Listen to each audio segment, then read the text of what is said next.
Welcome to daily current affairs 365। आज के video का टाइटल है 20 अक्टूबर 2025। इसमें बेसिकली 27 अक्टूबर के न्यूज़ को इंक्लूड किया गया है, ठीक है। और इसमें जो मेन न्यूज़ जो इस वीडियो में कवर किया जा रहा है वो है 27 अक्टूबर को एवरी ईयर सेलिब्रेट किया जाता है इन्फेंट्री डे और शौर्य दिवस, ठीक है। तो 2025 में ये 79th एनिवर्सरी था इन्फेंट्री डे का, उसके बारे में जानेंगे। जिसमें इसलिए मनाया जाता है क्योंकि इसी दिन 27 अक्टूबर को 1947 को इंडियन आर्मी का जो इन्फेंट्री था वो बडगाम कश्मीर पहुंचा था पाकिस्तानियों से मुकाबला करने के लिए।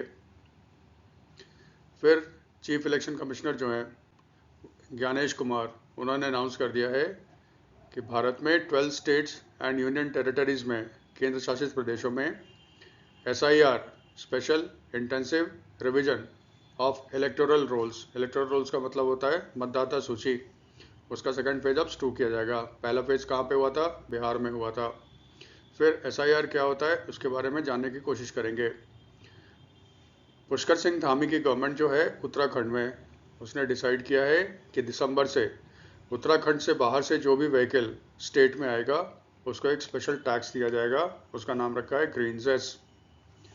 फिर Asia Pacific aircraft accident investigators groups का जो मीटिंग है वो न्यू दिल्ली में होगा। ये पहली बार है इस तरह की मीटिंग इंडिया में आयोजित की जा रही है। फिर हम लोग जानेंगे ICAO, ठीक है, और APAC ये क्या होता है। जयंत नार्लिकर, ठीक है, भारत के प्रसिद्ध एस्ट्रोफिजिसिस्ट जिनका मई में डेथ हो गया था, उसको भारत सरकार ने विज्ञान रत्न पुरस्कार दिया है। याद रखना, इंडिया का सबसे बड़ा जो साइंटिफिक अवार्ड है वो है विज्ञान रत्न पुरस्कार। ये जयंत नार्लिकर को दिया जा रहा है पोस्टमसली। पोस्टमसली का मतलब होता है डेथ के बाद जो दिया जाता है, हिंदी में कहते हैं ना मरणोपरांत।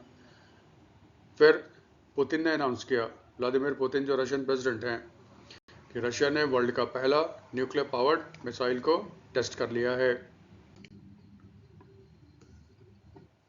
कैथरीन कॉनली ये इलेक्ट हुई हैं as the 10th president of Ireland. फिर बुकर प्राइज़, आपने नाम सुना होगा। बुकर प्राइज़ जो बुकर प्राइज़ फाउंडेशन द्वारा दिया जाता है, उसने बच्चों के लिए अपना एक चिल्ड्रंस बुकर प्राइज़ अनाउंस किया है। इसका मतलब बुकर प्राइज़ और इंटरनेशनल बुकर प्राइज़ के साथ साथ अब तीसरा प्राइज़ जो स्टार्ट होगा वो चिल्ड्रन बुकर्स प्राइज़ होगा। इसके बारे में देखेंगे। फिर इंडिया ने कोगनी वेरा इंटरनेशनल पोलो कप 2025 जीत लिया है और इंडियन टीम ने अर्जेंटीना को हराया है। शाइना और दीक्षा, इन्होंने बैडमिंटन एशिया अंडर 17 और अंडर 15 का सिंगल्स में गोल्ड मेडल जीता है, ठीक है। और फिर वीडियो के लास्ट में हम लोग कुछ प्रैक्टिस क्वेश्चंस करेंगे, ठीक है। वीडियो के डिस्क्रिप्शंस में आप देखना, वहाँ पे आज के वीडियो पे जितना पॉसिबल MCQs बन सकते हैं आप उसको डाउनलोड करना। वो बिल्कुल एग्ज़ाम के जैसे बनाए जाते हैं। ये भी आपके लिए बहुत ही हेल्पफुल होगा। हमेशा की तरह शुरुआत करते हैं वीडियो का इम्पोर्टेंट डे से। 27 अक्टूबर को इंडिया में मनाया जाता है इन्फेंट्री डे। अब इसको शौर्य दिवस भी बोला जाता है। इन्फेंट्री आर्मी की पैदल सेना को बोला जाता है। 2025 में यह 79th टाइम्स होगा जब अपने देश में इन्फेंट्री डे मनाया गया है। इसके पीछे देखो बैकग्राउंड क्या है, ठीक है। आप जानते हो 1857 का रिवोल्ट हुआ था भारत में, जिसको बहुत लोग फर्स्ट वॉर ऑफ इंडिपेंडेंस भी कहते हैं। ईस्ट इंडिया कंपनी के खिलाफ हुआ था क्योंकि उस समय भारत में ईस्ट इंडिया कंपनी भारत में राज करता था। फिर जब रिवोल्ट हुआ तो 1858 में क्वीन विक्टोरिया जो इंग्लैंड की महारानी थी, उसने एक प्रोक्लेमेशन जारी किया जिसके तहत ईस्ट इंडिया कंपनी को ख़त्म कर दिया गया। जितने सारे एरिया ईस्ट इंडिया कंपनी ने जीता था वो ब्रिटिश गवर्नमेंट के अंदर आ गया, उसको ब्रिटिश इंडिया बोलते थे। बाकी जो बचे हुए राजे रजवाड़े थे, प्रिंसली स्टेट्स थे, उसके साथ ब्रिटेन की महारानी ने या ब्रिटेन के क्राउन ने एग्रीमेंट साइन किया था, जिसके तहत उनको एश्योर किया गया था अब आपकी ज़मीन को हम हथियाएंगे नहीं, लेकिन आपको मानना पड़ेगा कि हम आपके राजा हैं या रानी हैं। उसके बाद देखो आया 1947, 15 अगस्त को भारत के दो टुकड़े हो गए, एक हो गया पाकिस्तान, एक हो गया इंडिया। ये देखो ब्रिटिश इंडिया का विभाजन हुआ था, कुछ एरिया चला गया पाकिस्तान, कुछ एरिया हो गया आपका इंडिया। जो राजे रजवाड़े बचे हुए थे 500 प्लस, उनको ये ऑप्शन दिया गया कि आपने जो ब्रिटेन के साथ संधि साइन किया था 1858 में, वो अब ख़त्म हो गया। अब आपके पास ऑप्शन है या तो भारत जाओ या फिर पाकिस्तान जाओ। इंडिपेंडेंस का कहीं पे चर्चा नहीं है उसमें। सरदार पटेल थे भारत के होम मिनिस्टर, उन्होंने एक एक करके सारे राजे रजवाड़े को भारत में मिलाया, और कुछ पाकिस्तान के वाले के तरफ जो राजे रजवाड़े थे वो पाकिस्तान में मिले। इसीलिए देखो आज जो भारत का नक्शा आप देख रहे हो, कर्टसी सरदार पटेल है, इसीलिए सरदार पटेल को आयरन मैन ऑफ इंडिया भी बोला जाता है, ठीक है, बिस्मार्क ऑफ इंडिया भी बोला जाता है। 3 स्टेट्स थे, प्रिंसली स्टेट्स, राजे रजवाड़े, जो डिसाइड नहीं कर पा रहे थे किधर जाएं। एक था हैदराबाद हैदराबाद, उसके जो राजा थे वो एक नवाब थे, मुस्लिम थे, लेकिन मैक्सिमम पॉपुलेशन जो था वो हिंदू था। जूनागढ़ जो गुजरात में है, उसके बाद नवाब जो थे वो मुस्लिम थे, लेकिन अधिकतर पॉपुलेशन हिंदू थे। फिर एक था जम्मू कश्मीर, उल्टा था, यहाँ के महाराजा थे हिंदू, लेकिन अधिकतर पॉपुलेशन जम्मू कश्मीर का ना मुस्लिम्स था। पाकिस्तान कहता था कि वो मुस्लिम डोमिनेटेड एरिया है, इसलिए हमारा होना चाहिए। महाराजा हरी सिंह डिसाइड नहीं कर पा रहे थे। फिर पाकिस्तान ने क्या किया, उसने कबाइलियों को वहाँ पे भेजा, उन्होंने लूट खसोट मचाना शुरू कर दिया। महाराजा हरी सिंह की सेना उससे लड़ नहीं पा रही थी, तो फिर महाराजा हरी सिंह ने 26 अक्टूबर, ठीक है, 1947 को भारत सरकार के साथ instrument of accession agreement sign किया, जिसके तहत उसने स्वीकार किया कि जम्मू कश्मीर भारत का हिस्सा बन जाएगा। इंस्ट्रूमेंट ऑफ एक्सेशन का मतलब था 1947 का जो एक्ट था, इंडिया इंडिपेंडेंस एक्ट, उसमें यह कहा गया था जो भी प्रिंसली स्टेट्स हैं, अगर उनको इंडिया या पाकिस्तान में ज्वाइन करना है तो उनको इंस्ट्रूमेंट ऑफ एक्सेशन साइन करना पड़ेगा उसके साथ। तो ये लीगल डॉक्यूमेंट था। 26 अक्टूबर 1947 को महाराजा हरी सिंह ने इंस्ट्रूमेंट ऑफ एक्सेशन साइन किया गवर्नमेंट ऑफ इंडिया के साथ। इसके बाद वो इंडिया की एक टेरिटरी हो गई। तो फिर 27 अक्टूबर 1947 को इंडियन एयरफोर्स का एक प्लेन इंडियन आर्मी का इन्फेंट्री को लेकर, पैदल सेना को लेकर बडगाम हवाई अड्डे पे उतरा, जो कि कश्मीर में है, और उसके बाद उन्होंने पाकिस्तान के खिलाफ एक्शन लेना शुरू कर दिया। उसके बाद मामला उलझता ही चला गया। फिर नेहरू साहब चले गए यूनाइटेड नेशंस में, मामला फंस गया, वो अलग कहानी है। 20 अक्टूबर 1947 को इंडियन आर्मी का इन्फेंट्री उतरा था जम्मू कश्मीर में इसीलिए 27 अक्टूबर को भारत में मनाया जाता है इन्फेंट्री डे, या फिर आप कहें तो शौर्य दिवस। ये इसकी कहानी है, ये याद रखना है। फिर ये है chief election commissioner Gyanesh Kumar. इन्होंने अनाउंस किया है कल कि भारत में, कल मतलब 27 तारीख को, 27 अक्टूबर को, कि अब 12 स्टेट्स और यूनियन टेरिटरी में nation wide second phase of SIR शुरू होगा। इसमें ना पहले एग्जाम के हिसाब से देख ले तो फुल फॉर्म, SIR का फुल फॉर्म होता है स्पेशल इंटेंसिव रिवीजन। ECI तो जानते हो, इलेक्शन कमीशन ऑफ इंडिया, ठीक है। दूसरा, ये कौन कौन से स्टेट्स और यूनियन टेरिटरीज हैं। स्टेट में देखो कौन है, गोवा, छत्तीसगढ़, गुजरात, केरला, मध्य प्रदेश, राजस्थान, उत्तर प्रदेश, बंगाल एंड तमिलनाडु, ठीक है। इसका मतलब देखो सारे बीजेपी वाले स्टेट हैं। ऑपोजिशन वाले स्टेट कौन है, वेस्ट बंगाल और तमिलनाडु, जो सबसे ज़्यादा विरोध कर रहे हैं SIR का। देखते हैं वहाँ पे क्या होगा। यूनियन टेरिटरी की बात करें तो यूनियन टेरिटरी में 3 हैं। एक है आपका पुडुचेरी, लक्षद्वीप, और फिर है आपका अंडमान एंड निकोबार। स्टेट का और UT का आपको नाम याद रखना होगा। Goa, Chhattisgarh, Gujarat, Kerala, Madhya Pradesh, Rajasthan, Uttar Pradesh. Opposition rule states हो गए West Bengal and Tamil Nadu. Union territory है Puducherry, Lakshadweep, Andaman and Nicobar islands. Election commission कहता है कि नवंबर में ये स्टार्ट हो जाएगा और 4 दिसंबर तक इनॉमिनेशन कंप्लीट हो जाएंगे। फिर टाइम दिया जाता है आपको ऑब्जेक्शन वगैरह करना है या नहीं करना है, प्रोसेस है। और इलेक्शन कमीशन कहता है जो फाइनल इलेक्टोरल लिस्ट होगा, यानी जिसको मतदाता सूची बोलते हैं हिंदी में, वो पब्लिश होगा 7 फरवरी 2026 को। बिहार वाला जो हुआ था उसमें लोगों को कहा गया था कि आपको प्रूफ देना पड़ेगा रेजिडेंस का, और 11 डॉक्यूमेंट्स दिए गए थे, आपको इसमें से कोई एक दिखाना होगा। बाद में उसमें आधार को शामिल नहीं किया गया था, ठीक है। फिर सुप्रीम कोर्ट केस गया सुप्रीम कोर्ट में, फिर सुप्रीम कोर्ट ने इलेक्शन कमीशन को सजेशन दिया था, याद रखना उसने डायरेक्शन नहीं दिया था, सजेशन दिया था, आप आधार को भी इसमें शामिल कर लो।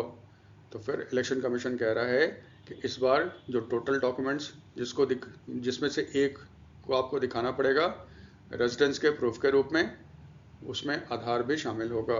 क्योंकि देखो भारत में क्या होता है, जहाँ पे आप रहते हो वहीं पे आपका वोटर लिस्ट में नाम होना चाहिए, ठीक है। क्योंकि अगर आप रहते हो सपोज करो वेस्ट बंगाल में और काम कर रहे हो गुजरात में, तो आप गुजरात और वेस्ट बंगाल दोनों जगह नहीं बना सकते। अगर आपको गुजरात में बनाना है तो आपको प्रूफ देना पड़ेगा कि आप गुजरात में रहते हो। वेस्ट बंगाल में अगर बनाना चाहते हो तो आपको प्रूफ देना पड़ेगा कि आप वेस्ट बंगाल में रहते हो, ठीक है। तो इसमें से 12 में से एक डॉक्यूमेंट को आपको दिखाना पड़ेगा, जिसमें एक आधार भी इंक्लूड कर दिया गया है, ठीक है। अब हम लोग जानते हैं SIR होता क्या है, इलेक्टोरल रोल्स। देखो भारत में इलेक्शन करने की जिम्मेदारी इलेक्शन कमीशन ऑफ इंडिया को दिया गया है अंडर आर्टिकल 324, ठीक है। कॉन्स्टिट्यूशन के जो अनुच्छेद है 324, उसके तहत इंडिया में इलेक्शन की जिम्मेदारी इलेक्शन कमीशन को दिया गया है। याद रखना, president, vice president, Lok Sabha, Rajya Sabha, और स्टेट में लेजिस्लेटिव असेंबली, हिंदी में विधानसभा कहते हैं, या कुछ कुछ स्टेट्स में आपके लेजिस्लेटिव काउंसिल्स हैं, विधान परिषद हैं। इसमें इलेक्शन करने का जिम्मेदारी इलेक्शन कमीशन ऑफ इंडिया को होता है। स्टेट्स में आप देखते होंगे म्यूनिसिपैलिटी की चुनाव होती है, नगर पालिका, उसका इलेक्शन होता है, या फिर गांव में पंचायत का इलेक्शन होता है। तो पंचायत और नगर पालिका या नगर निगम, या कह लो इंग्लिश में अर्बन लोकल बॉडीज़ या रूरल लोकल बॉडीज़, इनका जो इलेक्शन होता है ना, वो स्टेट इलेक्शन कमीशन के द्वारा किया जाता है। तो हम लोग स्टेट इलेक्शन कमीशन की बात नहीं कर रहे हैं, हम लोग इलेक्शन कमीशन ऑफ इंडिया की बात कर रहे हैं। पार्लियामेंट ने एक लॉ पास किया था, रिप्रेजेंटेशन ऑफ पीपल्स एक्ट 1950, और फिर मिनिस्ट्री ऑफ होम अफेयर्स ने उसके तहत एक रूल निकाला है, रजिस्ट्रेशन ऑफ इलेक्टोरल रूल्स, ठीक है। उसमें इलेक्शन कमीशन ऑफ इंडिया को स्पेशल पावर दिया गया है to conduct SIR, special intensive revision of electoral rules, ठीक है। इसी पावर का यूज़ करते हुए इलेक्शन कमीशन ऑफ इंडिया ने 24 जून 2025 को अनाउंस किया था कि वो पूरे इंडिया में इलेक्टोरल रूल्स का स्पेशल इंटेंसिव रिवीजन करेगा, और जो फर्स्ट स्टेट था वो बिहार था, ये सब आप जानते हो, ठीक है। लेकिन यहाँ पे एक्ट में कहा गया है, रिप्रेजेंटेशंस ऑफ पीपल एक्ट 1950 को,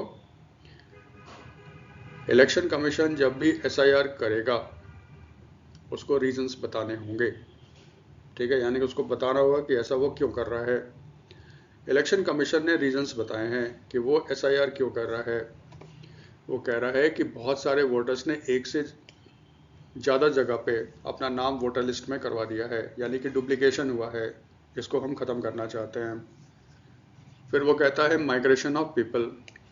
वो कहते हैं इलेक्शन कमीशन वाले, पिछले 20 ईयर्स में इंडिया में मैसिव इंडस्ट्रियलाइजेशन हो रहा है, अर्बनाइजेशन हो रहा है, लोग गांव से शहर की ओर आ रहे हैं और एक स्टेट से दूसरे स्टेट में जा रहे हैं। इसके कारण क्या हो रहा है कि लोगों का जो रेजिडेंस का जो पहले वाला डेटा था वो अब उतना सही नहीं है, उसको ठीक करना होगा। क्योंकि जो आदमी पहले गांव में रहता था, अब सपोज करो काम करने के लिए वो आ गया मुंबई, इसका मतलब अब गांव में भी उसका नाम है, मुंबई में भी नाम है। तो ये डेटा को हमें करेक्ट करना होगा, क्योंकि वो एक जगह से ही वोट दे सकता है, क्योंकि भारत में 1 मैन 1 वोट प्रिंसिपल चलता है। फिर बहुत सारे केसेस ऐसे आए हैं जिसमें लोगों का डेथ हो गया है फिर भी उसके वोटर लिस्ट से नाम नहीं कटे हैं, तो वो भी कटाना होगा। और सबसे बड़ी बात, इलेक्शन कमीशन कहता है भारत में वोट देने का अधिकार सिर्फ इंडियन सिटीजन्स को है, ठीक है। फॉरेनर्स इंडिया में वोट नहीं दे सकता। बहुत सारे वोटर्स ऐसे हैं जो सस्पेक्ट किया जाता है कि वो विदेशी है, इलीगल है, जो भारत में इलीगल तरीके से आ गए हैं, शक बांग्लादेशियों पे है।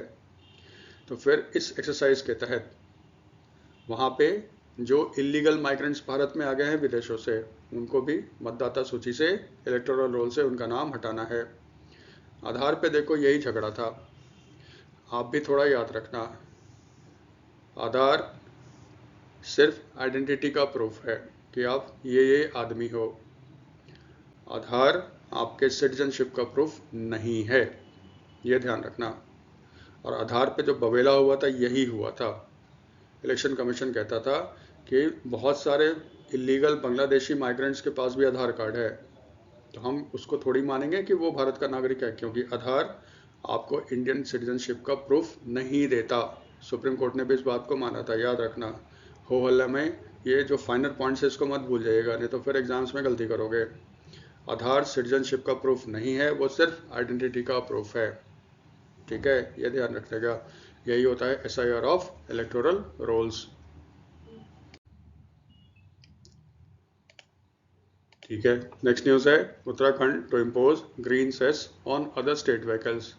ये उत्तराखंड के CM हैं पुष्कर सिंह धामी, BJP की गवर्नमेंट है। उत्तराखंड जानते हो एक टूरिस्ट स्पॉट के रूप में डेवलप हो रहा है, लेकिन उत्तराखंड में ये भी है कि हिमालय जो है ना, वो यंग माउंटेन है, वो उतना स्टेबल नहीं है। और जब रोड वगैरह बनाओगे तो आप देखते हो थोड़ा सा बारिश नहीं हुआ, रोड बर्बाद होना शुरू हो गया, भूस्खलन होता है, लैंडस्लाइड्स होते हैं, बहुत लोग मरते हैं, फ्लैश फ्लड्स आता है।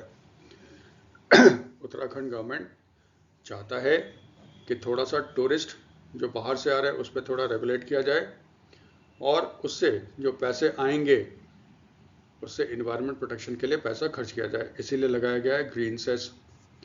ग्रीन और सेस, सिंपल सा फंडा याद रखना, ग्रीन का मतलब होता है इन्वायरमेंट फ्रेंडली, इस कंटेक्स्ट में यूज किया जाता है ग्रीन को। सेस क्या होता है? सेस का मतलब होता है एक तरह के कहें टैक्स के ऊपर टैक्स। ये एक स्पेशल पर्पस के लिए लगाया जाता है और एक लिमिटेड टाइम पीरियड के लिए होता है। जैसे अगर सेस लगा दिया उत्तराखंड गवर्नमेंट ने, तो उसको बताना पड़ेगा ये कितने से कितने दिन तक वैलिड होगा। नॉर्मली ये फाइनेंशियल ईयर तक वैलिड होता है। इसका मतलब अगर दिसंबर से इसको लगा दिया गया तो 31 मार्च तक 2026 तक ये वैलिड होगा। और फिर अगर गवर्नमेंट फिर चाहता है 1 अप्रैल 2026 से इस सेस को आगे बढ़ाने के लिए, तो उत्तराखंड को फिर से एक नया नोटिफिकेशन इशू करना पड़ेगा। तो सेस का मतलब होता है टैक्स अपॉन टैक्स। और इसका ड्यूरेशन लिमिटेड होता है, इसका टाइम पीरियड लिमिटेड होता है, ठीक है। यहाँ पे देखो, ये तो कंसेप्ट हो गया। ये कब से लागू हो रहा है? ये लागू होगा फ्रॉम दिसंबर 2025। किस पे? Vehicles entering from other states, ठीक है। ये जो फीस होगा वो उसने अभी अनाउंस नहीं किया है, 150 से 250 की बात कर रहे हैं, वो अनाउंस होगा। फीस जो होगा ये कलेक्टेड होगा, ऑटोमेटेड होगा। और ठीक है, आजकल देखो नेशनल हाईवे पे फास्ट टैग को मैंडेटरी कर दिया गया है, ठीक है। ये बेसिकली आपके गाड़ी पे एक स्टिकर होता है जिसको RFID जो टोल प्लाजा पे लगे होते हैं वो इसको रीड करता है और फिर ऑटोमेटिकली टोल वो डिडक्ट कर लेता है। इससे गाड़ी को रुकने की ज़रूरत नहीं होती है, ये मैंडेटरी कर दिया गया है भारत में। हाँ, फास्ट टैग का जो स्टिकर है उसको आपको रिचार्ज करता रहना होगा। तो उत्तराखंड गवर्नमेंट क्या कहता है, आपको रुकने उकने की ज़रूरत नहीं है, टोल के साथ साथ ये भी आपका फीस डिडक्ट हो जाएगा, ठीक है। इसके लिए गवर्नमेंट ऑफ उत्तराखंड ने क्या किया है, स्टेट में जो 16 पॉइंट्स हैं जहाँ से अधिकतर बाहर की गाड़ियाँ आती है वहाँ पे automated number plates recognition cameras लगा दिए हैं जो इसको डिटेक्ट करेगा और हेल्प करेगा सेस को कलेक्ट करने में। किस किस व्हीकल्स पे आपका सेस नहीं लगेगा? 2 व्हीलर्स यानी मोटरसाइकिल्स वगैरह हो गए, इलेक्ट्रिक जो व्हीकल्स होंगे, कार हो गया, ठीक है, उस पर नहीं लगेगा। CNG व्हीकल्स पे नहीं लगेंगे, गवर्नमेंट व्हीकल्स पे नहीं लगेंगे, एम्बुलेंस और फायर ब्रिगेड्स के ट्रक्स पे ये सेस नहीं लगेगा। इसके अलावा जितने भी व्हीकल्स हैं जो उत्तराखंड से दूसरे स्टेट से आ रहे हैं, उत्तराखंड में जो दूसरे स्टेट से आ रहे हैं उस पर सेस लगेगा। तो भाई इस पैसे का यूज़ कहाँ होगा? याद रखना, सेस किसी एक पर्टिकुलर पर्पस के लिए यूज़ किया जाता है, लगाया जाता है, और पैसे भी उसी पर्पस के लिए खर्च किए जाएंगे। ये जो ग्रीन सेस लगेगा इसको यूज़ किया जाएगा for measures to control air pollution, road safety improvement and urban transport development. इस चीज़ों के लिए खर्च किए जाएंगे ये ग्रीन सेस। फिर Asia Pacific aircraft accident investigators group का मीटिंग न्यू दिल्ली में होगा। ये पहली बार है जब इस तरह की मीटिंग इंडिया में हो रही है, और ये मीटिंग कहाँ होगी? न्यू दिल्ली में। ये होगी 28 से 31 अक्टूबर 2025 को। डेट याद करने की ज़रूरत नहीं है, आपको सिर्फ याद रखना है ये कहाँ पे होगा? दिल्ली में होगा। फिर इस तरह की जो भी मीटिंग होती है, पढ़ने का तरीका क्या रहता है? इसका होस्ट कौन है? इसका होस्ट है aircraft accident investigation bureau under the union civil aviation ministry. आपको याद होगा एयर इंडिया की एक फ़्लाइट गुजरात में एक्सीडेंट किया था, ठीक है? तो उस फ्लाइट का जो एक्सीडेंट हुआ था उसका इन्वेस्टिगेशन में कौन कर रहा है? Aircraft accident investigation bureau. तो जो भी एक्सीडेंट होता है भारत में एयरक्राफ्ट से संबंधित, यही उसका इन्वेस्टिगेशन करता है। और जाहिर है ये किस मिनिस्ट्री के अंदर आएगा? यूनियन सिविल एविएशन मिनिस्ट्री के अंदर, ठीक है? दूसरा जो याद रखते हैं, पहला कि मीटिंग कहाँ हुई, किसने होस्ट किया, और थर्ड इनॉग्रेशन किसने किया। इसका इनॉग्रेशन करेंगे राम मोहन नायडू, यानी कि आज 28 अक्टूबर को करेंगे एक minister of civil aviation Ram Mohan Naidu. ये तेलुगु देशम पार्टी के हैं। तेलुगु देशम पार्टी एनडीए का एक घटक है, एक सहयोगी दल है, सहयोगी पार्टी है जो अभी पावर में है।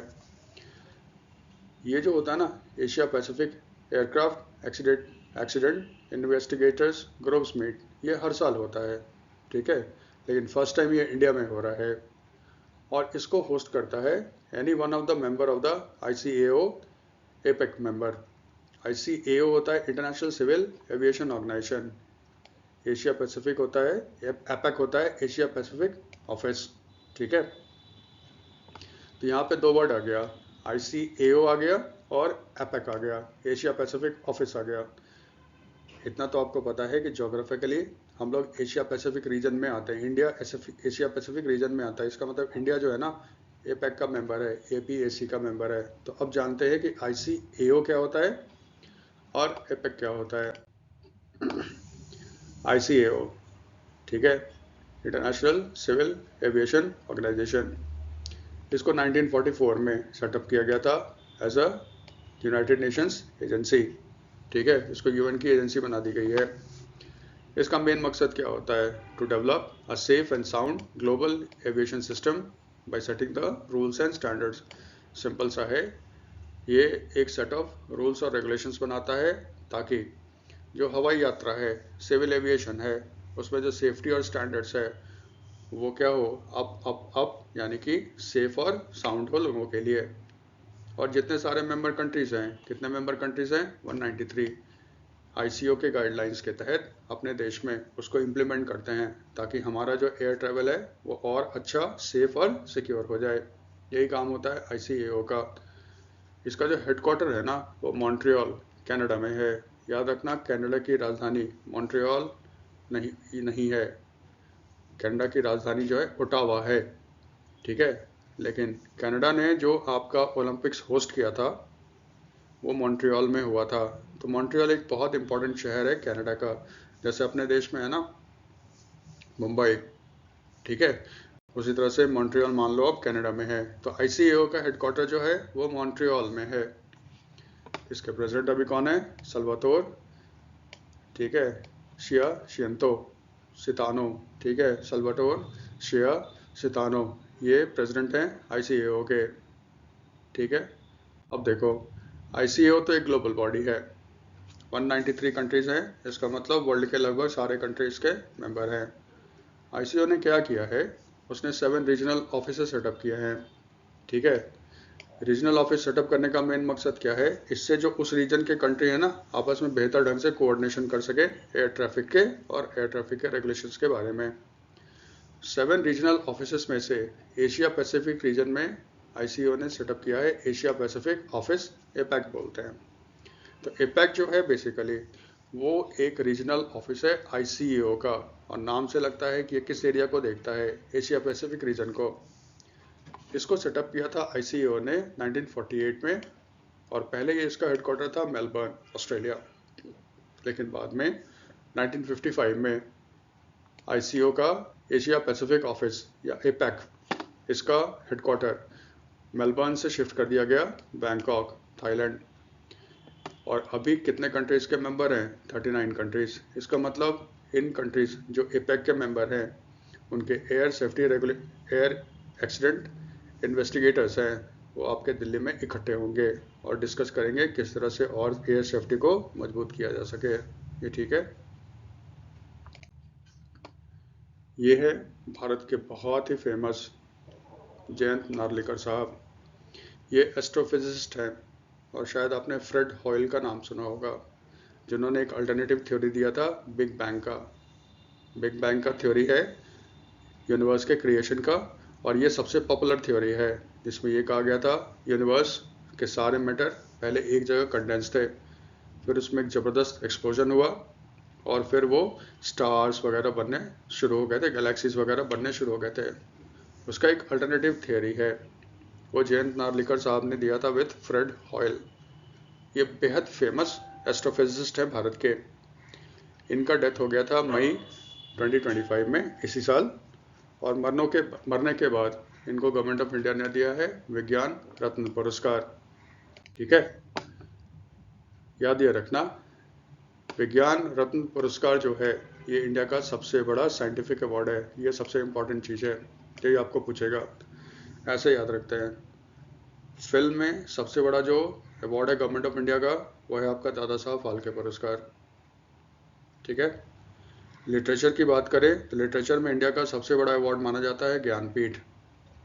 ठीक है। साइंस की बात करें तो साइंस में सबसे बड़ा जो साइंटिफिक अवार्ड है वो है विज्ञान रत्न पुरस्कार। इसको याद रखना है। ठीक है। यहाँ पे देखो मैंने लिखा है एस्ट्रोफिजिसिस्ट। नार्लिकर साहब क्या थे? एस्ट्रोफिजिसिस्ट। एस्ट्रोफिजिसिस्ट का मतलब होता है जो यूनिवर्स या स्पेस की स्टडी करता है। फिजिक्स का एक ब्रांच है जो स्पेस का स्टडी करता है। ये रिनाउंड साइंस कम्युनिकेटर थे। साइंस कम्युनिकेटर का मतलब होता है ये स्टोरी के रूप में, ठीक है, आपका ना बच्चों को साइंस की कहानी सुनाते थे। इनकी कहानी आपने शायद टेक्स्ट बुक में भी पढ़ा होगा। तो स्टोरी के द्वारा साइंस को पॉपुलराइज करते थे। बहुत सारे इनके प्रोग्राम्स आते थे, दूरदर्शन पे आते थे। इन्होंने बुक्स भी लिखा है। इन्होंने जो बुक्स लिखा था ना साइंस को पॉपुलराइज करने के लिए, उस पर इनको साहित्य अकादमी अवार्ड भी मिला हुआ है। ठीक है। तो इस तरह के थे जयंत नार्लिकर साहब। इनको मरणोपरांत विज्ञान रत्न पुरस्कार दिया गया है 2025 को। ठीक है।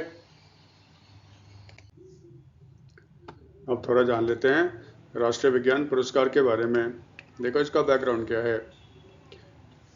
पहले गवर्नमेंट ऑफ इंडिया या उसके बहुत सारे जो साइंटिफिक डिपार्टमेंट्स हैं वो अपना अलग अलग प्राइज़ दिया करते थे, और उस समय सबसे फेमस अवार्ड हुआ करता था शांति स्वरूप भटनागर प्राइज़। ये CSIR के द्वारा दिया जाता था। ठीक है। और उस समय स्टूडेंट्स को यही बताया जाता था, आप सिर्फ यही याद रखना, इंडिया का सबसे प्रतिष्ठित या सबसे हाईएस्ट साइंटिफिक अवार्ड कौन सा है? शांति स्वरूप भटनागर। देखो उस प्राइज़ में 20-25 आदमी को दिया जाता था। नाम याद करने की कोई ज़रूरत नहीं है, वो पूछते भी नहीं है। वो सिर्फ यही पूछते थे शांति स्वरूप भटनागर प्राइज़ जो है किस फील्ड से बिलोंग करता है? साइंस एंड टेक्नोलॉजी से। सिंपल सा था। मोदी गवर्नमेंट ने आपका डिसाइड किया कि ये सारे जो अवार्ड्स अलग अलग डिपार्टमेंट्स और मिनिस्ट्रीज के द्वारा दिए जाते हैं साइंस एंड टेक्नोलॉजी के फील्ड में, इसको ख़त्म करो और एक सिंगल अवार्ड बनाओ। उसका नाम रखा गया राष्ट्रीय विज्ञान पुरस्कार। इससे देखो क्या होगा, अगर बहुत सारे अवार्ड्स दिए जाते हैं ना, डुप्लिसिटी का डर होता है। एक ही आदमी को इधर से दो जगह से अवार्ड मिल गया, और बहुत सारे अवार्ड्स होते हैं ना, उसका वैल्यू कंपैरेटिवली कम होता है। अगर एक सिंगल अवार्ड होगा तो फिर उसका वैल्यू बढ़ जाता है। जैसे दादा साहब फाल्के अवार्ड एक सिंगल अवार्ड है। जिसको भी दादा साहब फाल्के अवार्ड मिल गया आर्ट के फील्ड में, वो समझो बहुत बड़ा एक न्यूज़ हो जाता है। इसीलिए गवर्नमेंट ऑफ इंडिया ने राष्ट्रीय विज्ञान पुरस्कार शुरू किया 2023 में, और फर्स्ट टाइम इसको दिया गया था 2024, यानी कि लास्ट ईयर में फर्स्ट टाइम इसको दिया गया।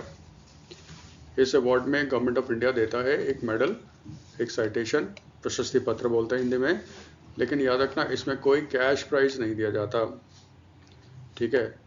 सिंपल सा देखो, अगर होगा तो फिर आपको यही पूछेगा कि इंडिया का सबसे बड़ा साइंटिफिक अवार्ड कौन सा है, राष्ट्रीय विज्ञान पुरस्कार, या उसमें भी विज्ञान रत्न, ठीक है। लेकिन अगर थोड़ा सा लेवल बढ़ाएगा क्वेश्चन का तो फिर पूछेगा आपका कैटेगरीज। राष्ट्रीय विज्ञान पुरस्कार के 4 कैटेगरीज हैं। विज्ञान रत्न, ये मैक्सिमम 3 पीपल को एक साथ दिया जा सकता है। फिर है विज्ञान श्री, विज्ञान श्री मैक्सिमम 25 पीपल को एक साथ दिया जा सकता है। विज्ञान युवा मैक्सिमम 25 पीपल को दिया जा सकता है। और एक है ना टीम, क्योंकि बहुत सारा साइंटिफिक एंडेवर जो होता है उसमें टीम काम करती है, इसमें एक बार में 3 टीम को दिया जा सकता है। जैसे 2024 में जब फर्स्ट प्राइज दिया गया था तो विज्ञान टीम में पुरस्कार दिया गया था इसरो के चंद्रयान 3 टीम को, जिसने चंद्रयान 3 को लॉन्च किया था, ठीक है। हमें याद करने की ज़रूरत नहीं है सबका नाम, ठीक है। जयंत नार्लिकर कर लो, 99% आपका काम बन जाएगा। और फिर प्राइस में ना 13 डोमेन्स हैं, यानी कि जो बायोलॉजिकल साइंस से रिलेटेड होगा, मैथमेटिक्स से रिलेटेड होगा, मैथमेटिक्स एंड कंप्यूटर साइंस से रिलेटेड होगा, फिजिक्स से होगा, केमिस्ट्री से होगा, earth science, medicine, engineering, agriculture, environmental science, technology and innovations, atomic energy, space science and technology and others. ये 13 डोमेन है जिसमें इनको प्राइज दिया जाता है। अभी भी याद रखना, इसको स्टार्ट किया गया था 2024 में। 4 कैटेगरीज और 13 डोमेन्स होते हैं, इतना काफ़ी है। हर किसी को याद करना इम्पॉसिबल होगा, सिर्फ कैटेगरी याद कर सकते हो, विज्ञान रत्न, विज्ञान श्री, विज्ञान युवा और विज्ञान टीम।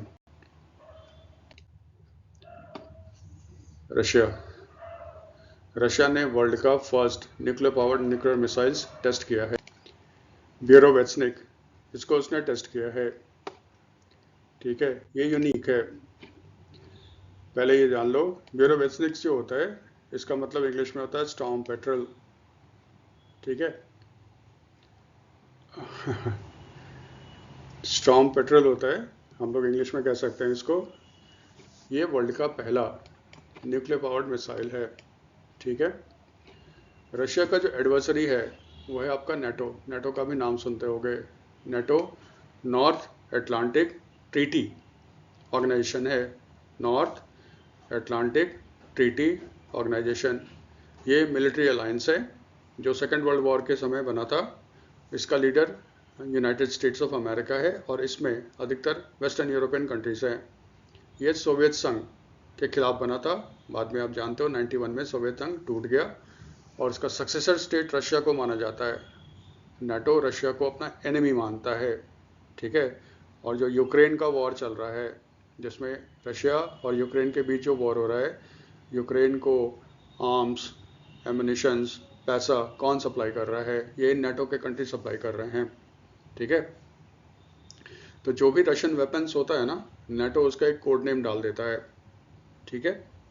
तो ये जो बुरवेतनिक ये जो मिसाइल है आपका, इसका कोड नेम उसने रखा है स्काईफॉल, ठीक है। इसका कोड नेम है स्काईफॉल। ये जो मिसाइल है ये यूनिक है। जो कन्वेंशनल क्रूज मिसाइल्स होता है, ठीक है, उसका रेंज लिमिटेड होता है। जो भी मिसाइल्स होगा ना उसका रेंज लिमिटेड होगा। लिमिटेड इन द सेंस होता है उसमें जेट इंजन होता है। जेट इंजन जो होता है वो एक फ्यूल से चलता है। जो जेट इंजन का जब तक फ्यूल काम करेगा तब तक तो जेट इंजन आपका हवा में रहेगा, और जैसे ही फ्यूल ख़त्म होता है, जैसे गाड़ी की फ्यूल ख़त्म हो गई, गाड़ी बंद हो गई, उसी तरह यह मिसाइल भी आपका नीचे गिर जाता है। आपको याद होगा ऑपरेशन सिंदूर के समय एक चाइनीज़ मिसाइल था, वो हरियाणा में गिरा था पलवल के पास। हुआ क्या था, उसका फ्यूल ख़त्म हो गया था और वो धड़ाम से गिर गया। वो पूरा का पूरा मिसाइल इंटैक्ट है, आपने न्यूज़ में भी देखा होगा चाइनीज़ मिसाइल को। इसी तरह एक मिसाइल का सबसे बड़ा जो लिमिटेशन होता है ना, उसका फ्यूल होता है। अब क्योंकि ये न्यूक्लियर पावर्ड है, इसका मतलब इन थ्योरी इसका जो फ्लाइट ड्यूरेशन होगा हवा में जो रहेगा वो बहुत ही लंबे समय तक रह सकता है।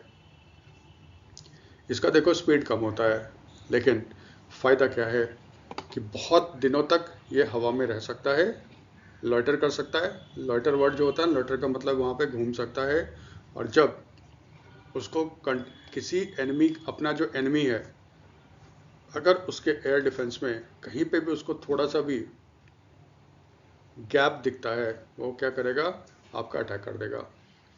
इससे होगा क्या, एक तरह का समझो, ये हवा में आपने इसको छोड़ दिया, वो घूम रहा है, और जब टारगेट आइडेंटिफाई होगा और जब अटैक करने का समय आएगा, इसको कमांड दिया जाएगा और ये जाके दुश्मन पे अटैक कर देगा। ऐसा न्यूक्लियर पावर्ड मिसाइल बनाने वाला वर्ल्ड का पहला कंट्री जो है वो रशिया है, ये याद रखिएगा, ठीक है। ये हैं कैथरीन कॉनोली, ये इलेक्ट हुई हैं आयरलैंड के 10th प्रेसिडेंट के रूप में, ठीक है। आयरलैंड में प्रेसिडेंशियल इलेक्शन हुआ था। आयरलैंड में यूनिक चीज़ है, उसकी जो सिस्टम है वो बिल्कुल इंडिया जैसा है, पार्लियामेंट्री सिस्टम है। आप जानते हो हमारे देश में प्राइम मिनिस्टर का डायरेक्ट इलेक्शन नहीं होता, लोकसभा का इलेक्शन होता है, और जिस पार्टी की वहाँ पे मेजॉरिटी होगी वो फिर अपने में से किसी एक को प्राइम मिनिस्टर के रूप में चुनते हैं। हमारे देश में प्रेसिडेंट जो होता है वो इनडायरेक्टली इलेक्टेड होता है। इसका मतलब प्रेसिडेंट के इलेक्शन में elected members of Lok Sabha, Rajya Sabha, ठीक है, plus elected members of state assembly, ये पार्टिसिपेट करते हैं इलेक्शन में। यानी कि ना तो प्रेसिडेंट ना तो प्राइम मिनिस्टर हमारे देश में डायरेक्टली इलेक्टेड होता है। आयरलैंड में यूनिक है, आयरलैंड में जो प्रेसिडेंट होता है वो जनता के द्वारा चुना जाता है, जबकि प्राइम मिनिस्टर को नहीं चुना जाता जनता के द्वारा, वो हमारे जैसा ही होता है, ठीक है। तो डायरेक्ट इलेक्शन हुआ था, लोगों ने वोट किया, और लोगों ने वोट किया और चुना किसको, कैथरीन कॉनोली को। मज़े की बात यह है ना, ये किसी पार्टी से नहीं थी, ये इंडिपेंडेंट कैंडिडेट थी, उसके बावजूद भी ये जीत गई। और क्योंकि लेडीज़ है इसलिए थोड़ा नाम याद रख रहे हैं। ये आयरलैंड की 10th प्रेसिडेंट हैं। ये किसको सक्सीड करेंगी, माइकल डी हिगिंस को। देखो कभी कभी होता है जब इस तरह का चीज़ पढ़ा करोगे ना, ये भी ध्यान में रखना, ये किसके जगह पे आएंगे, ठीक है। अपॉइंटमेंट वगैरह जो भी होता है ये भी थोड़ा याद रखना है। तो ये सक्सीड करेंगे किसको, माइकल डी हिगिंस को, ठीक है। आयरलैंड में क्या होता है, एक आदमी मैक्सिमम 2 बार बन सकता है वहाँ का प्रेसिडेंट। तो माइकल डी हिगिंस लगातार 2 बार से प्रेसिडेंट है, इसका मतलब उनका टर्म खत्म हो रहा है, अब वो इलेक्शन नहीं लड़ सकते, ठीक है। तो उनको सक्सीड करेगी कैथरीन कॉनोली। दूसरा याद रखना, आयरलैंड का जो प्रेसिडेंट होता है उसका जो टर्म होता है वो 5 ईयर्स का होता है। लेकिन हमारे देश में जैसे प्रेसिडेंट के पास कोई रियल पावर नहीं है, वैसे भी आयरलैंड में उसके पास कोई रियल पावर नहीं होता। अब आयरलैंड की बात हो रही है तो थोड़ा सा इसके बारे में जान लें। इसका ऑफिशियल नेम है रिपब्लिक ऑफ आयरलैंड, या इसको आयर भी बोलते हैं, ठीक है। ये ब्रिटेन का एक पड़ोसी देश है, एक वेस्टर्न यूरोपियन कंट्री है। यहाँ पे ना जम के बारिश होती है। अब जहाँ पे बारिश होगा वो बिल्कुल हरा भरा होगा, लश ग्रीन होगा, इसलिए इसको एमराल्ड आयल भी बोला जाता है। आयल का मतलब आइलैंड होता है, ठीक है। द्वीप होता है, इसको एमराल्ड आयल भी बोला जाता है, सॉब्रिकेट है ये थोड़ा याद रखना। एमराल्ड आयल किस देश को बोला जाता है, आयरलैंड को बोला जाता है। इसका कैपिटल है डबलिन, और इसकी करेंसी है यूरो। यूरोपियन यूनियन का मेंबर है, ठीक है।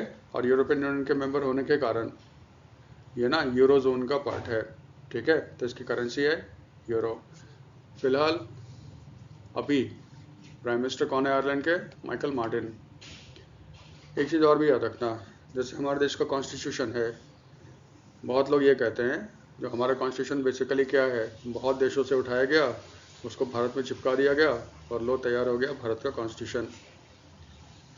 हमारे कॉन्स्टिट्यूशन का जो पार्ट 4 है, भाग 4, directive principles of state policy, राज्य के नीति निर्देशक तत्व, ठीक है, जो आर्टिकल 36 से 51 तक है, ये हम लोगों ने आयरलैंड के कॉन्स्टिट्यूशन से लिया है। तो directive principles of state policy ये आयरलैंड के कॉन्स्टिट्यूशन से लिया गया है, ठीक है, इसको थोड़ा ध्यान रखिएगा। फिर लिटरेचर में एक बहुत फेमस प्राइज है Booker prize. Booker prize foundation जो बुकर प्राइज देता है उसने डिसाइड किया है कि एक नया कैटेगरी स्टार्ट करेगा। उस कैटेगरी का नाम होगा चिल्ड्रंस बुकर प्राइज। ठीक है, ये किसको दिया जाएगा? ये उस बुक को दिया जाएगा, फिक्शन, फिक्शन का मतलब होता है काल्पनिक। ये उस बुक को दिया जाएगा जो लिखा गया है 8 से 12 साल के बच्चों के लिए। तो 8 to 12 ईयर्स के बच्चों के लिए जो बुक्स लिखे गए चिल्ड्रन बुक्स, उसको दिया जाएगा चिल्ड्रन बुकर प्राइज। शर्त क्या है?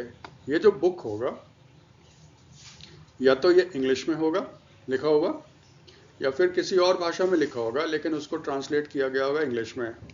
और जैसे बुकर प्राइज का जो शर्त होता है, वो बुक पब्लिश होना चाहिए कहाँ पे? यूनाइटेड किंगडम या आयरलैंड में।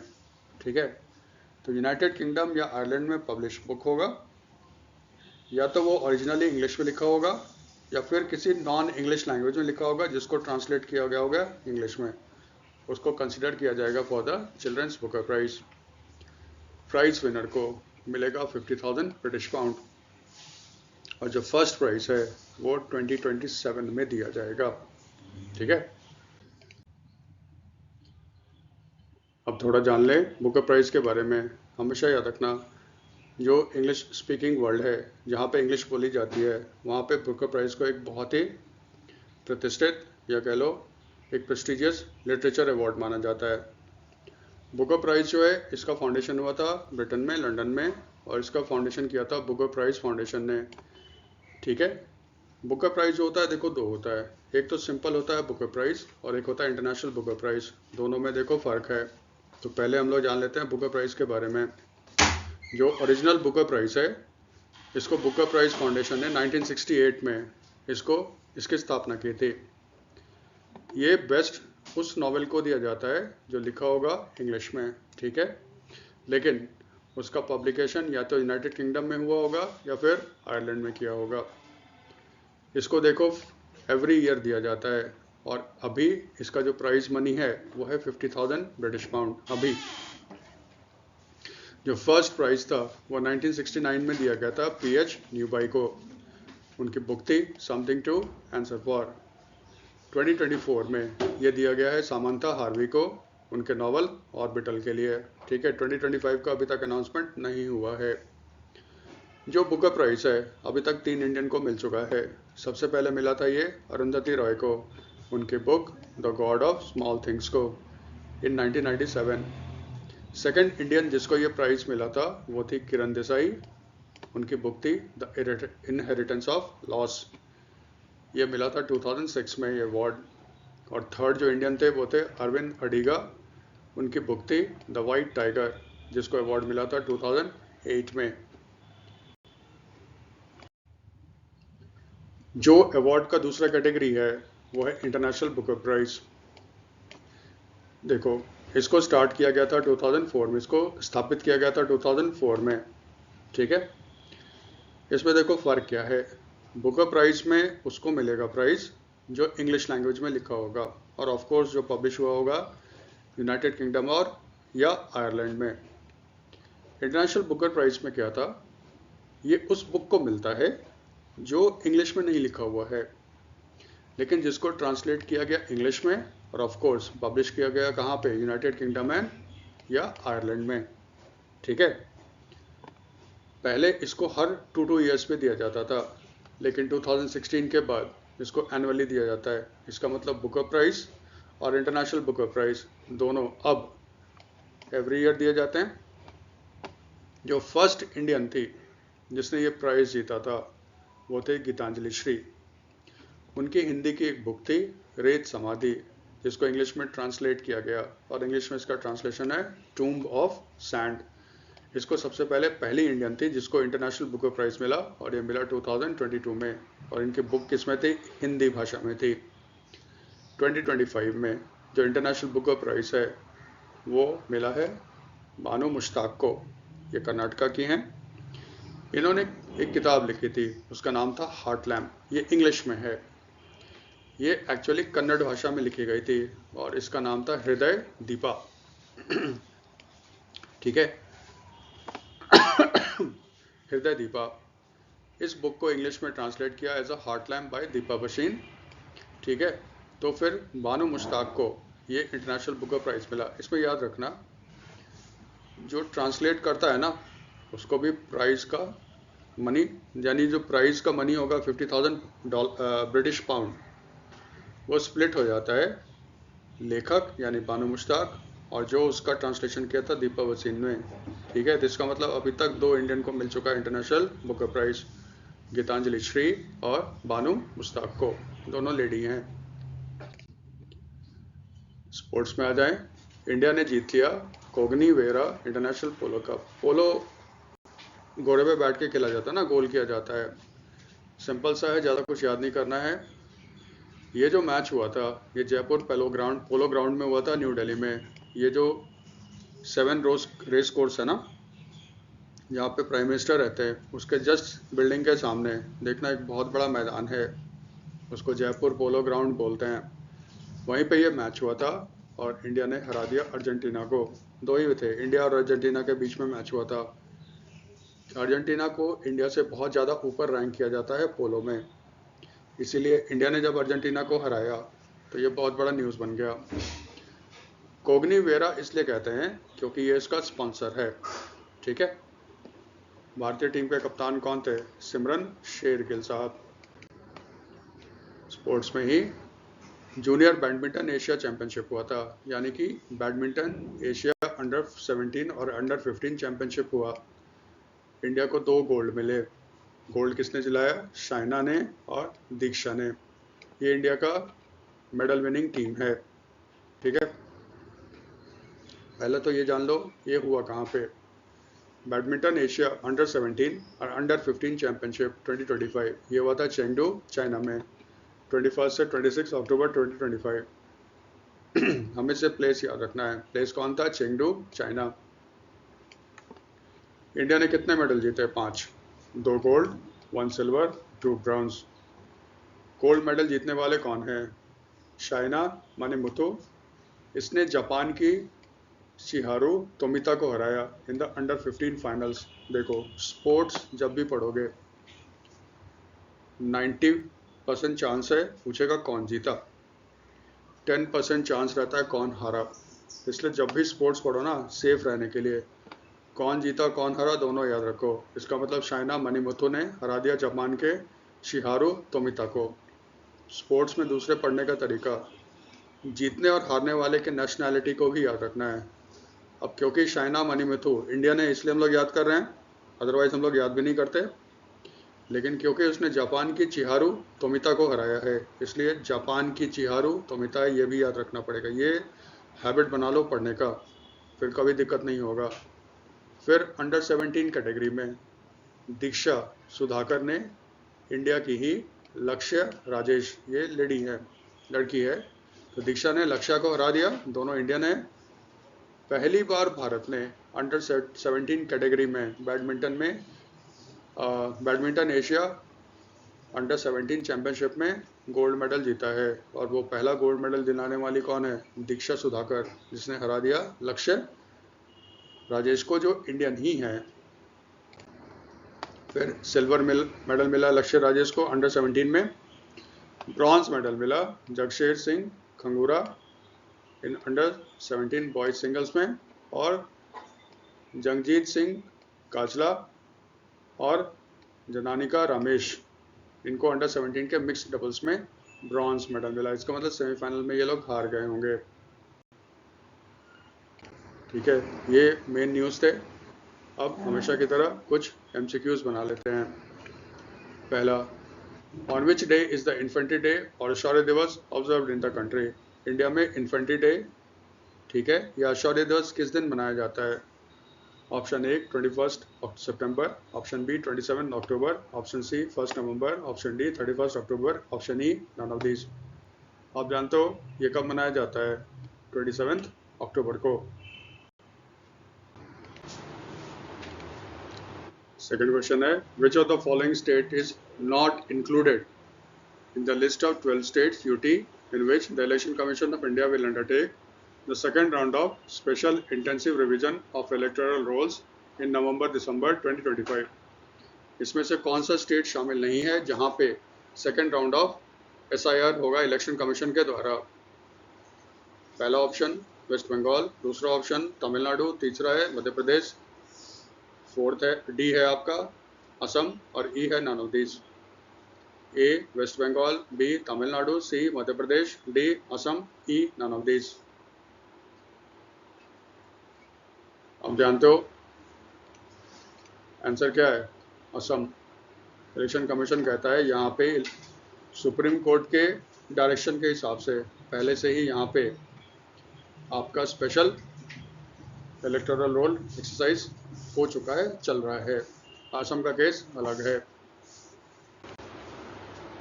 Third, who inaugurated the Asia Pacific aircraft accident investigators group meeting 2025?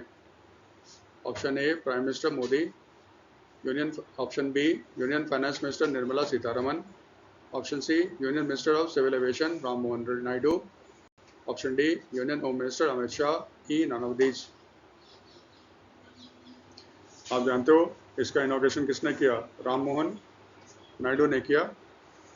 ये 28 अक्टूबर को होगा और पहली बार ये भारत में हो रहा है। और कहाँ पे हो रहा है? न्यू दिल्ली में। Question number 4, who has been recently elected as the president of Ireland? President Ireland के प्रेसिडेंट के रूप में किसको इलेक्ट किया गया है? Michael Martin, Michael D Higgins, option C Catherine Connolly, option D Heather Humphreys, option E none of these.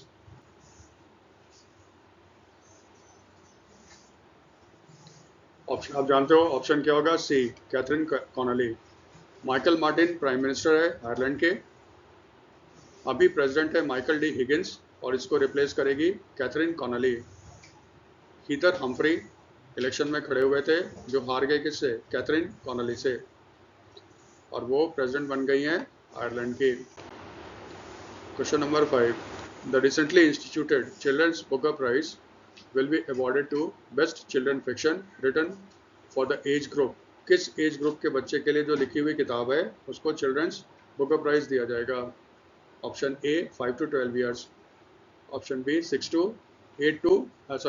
16 years, option C 8 to 12 years, option D 10 to 18 years, option E none of this.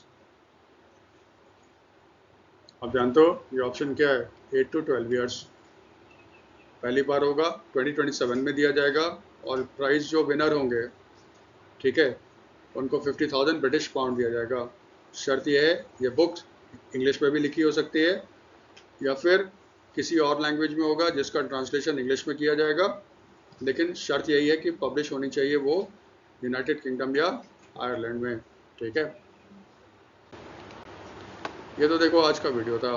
अगर आपको ये video अच्छा लगता है इसको आप support करो और वीडियो को शेयर करो, ठीक है। वीडियो के डिस्क्रिप्शन में आप देखना आज के जो जितने सारे न्यूज़ थे एग्ज़ाम पैटर्न पे MCQs बनाए गए हैं, ये प्रैक्टिस के लिए आप डाउनलोड कर लो और इसको आप ट्राई करो।